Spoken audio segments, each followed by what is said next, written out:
নমস্কার সকলকে, আমার ভ্লগে আপনাদের সকলকে স্বাগত। আশা করি সবাই খুব ভালো আছেন, আমিও ভালো আছি। হাজব্যান্ডের কর্মসূত্রে আমি এখন ইউপির ঝাঁসিতে থাকি।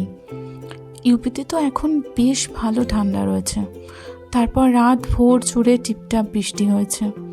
দেখুন এখনও আকাশটা কেমন ভার করে রয়েছে, যেন মনে হচ্ছে বৃষ্টি হলেই হয়। তারপর কি, এক কাপ চা নিয়ে ছাদে চলে এলাম ছাদের গাছগুলোকে দেখবো বলে। দেখুন বৃষ্টির জল এখনও কি সুন্দর ফুল পাতাগুলোতে লেগে রয়েছে। তারপর এক এক করে সব গাছগুলোকে দেখে নিলাম ঠিকঠাক আছে কিনা। জানেন, তুলসী গাছের টবটা নিচে পড়ে ভেঙে গেছে।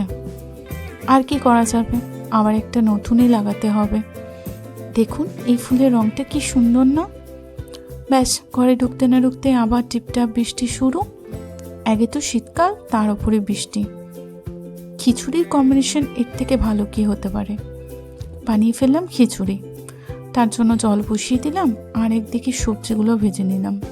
শীতকালীন সমস্ত সবজি আর কি, যা যা হয়। আমি যখনই খিচুড়ি বানাই এইভাবেই সবজিগুলোকে একটু করে ভেজে নিই, তাহলে খিচুড়িটা খুব সুস্বাদু হয়। ব্যাস, তারপর চাল ডাল সবজি সব একসাথে মিক্সড করে হাঁড়ির মধ্যে বসিয়ে ফুটতে দেওয়ার জন্য ঢাকা দিয়ে দিলাম।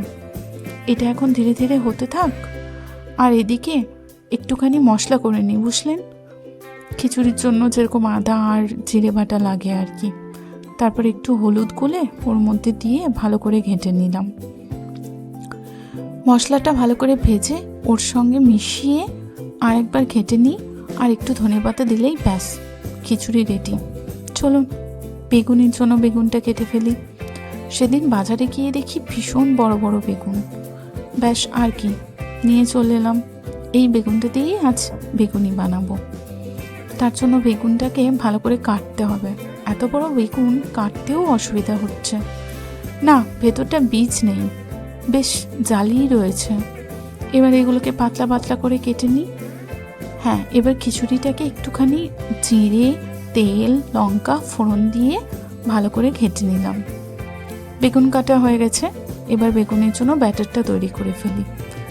তার জন্য বেসন আর যা যা লাগে আর কি, একটু কালো জিরে, আমি মৌরি দিতেও পছন্দ করি, মৌরি, নুন, একটু হলুদ, অল্প লঙ্কা গুঁড়ো, অল্প চিনি। জানেন, আমি বেগুনিতে কাঁচা লঙ্কা কুচিও দিই, আমার খুব ভালো লাগে।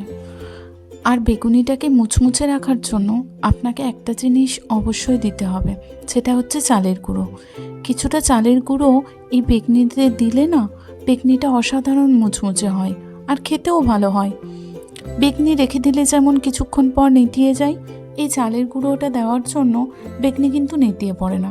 এবার ব্যাটারটাকে ভালো করে গুলে কড়াইয়ে তেল দিয়ে চলুন একে একে বেগনিগুলো করে ফেলি। আমি এই বড় বেগুনটার এক ফালি দিয়েই প্রথম করে দেখলাম, কিন্তু আমার মনে হচ্ছে মাঝখান থেকে কেটে করলেই হয়তো ভালো হতো। এর পরের বেগুনিগুলো বেগুনটাকে মাঝখান থেকে কেটেই করলাম। যখনই শীতকাল আসতো আর তার মধ্যে যদি বৃষ্টি পড়তো, মায়ের কাছে আবদার করতাম খিচুড়ি খাওয়ার। এখন নিজের আবদার নিজেকেই পূরণ করতে হয়, আর বাড়ির সকলের আবদারও। আপনাদের কাদের কাদের খিচুড়ি আর বেগুনি ভাজা খেতে ভালো লাগে আমাকে অবশ্যই কমেন্ট করে জানাবেন।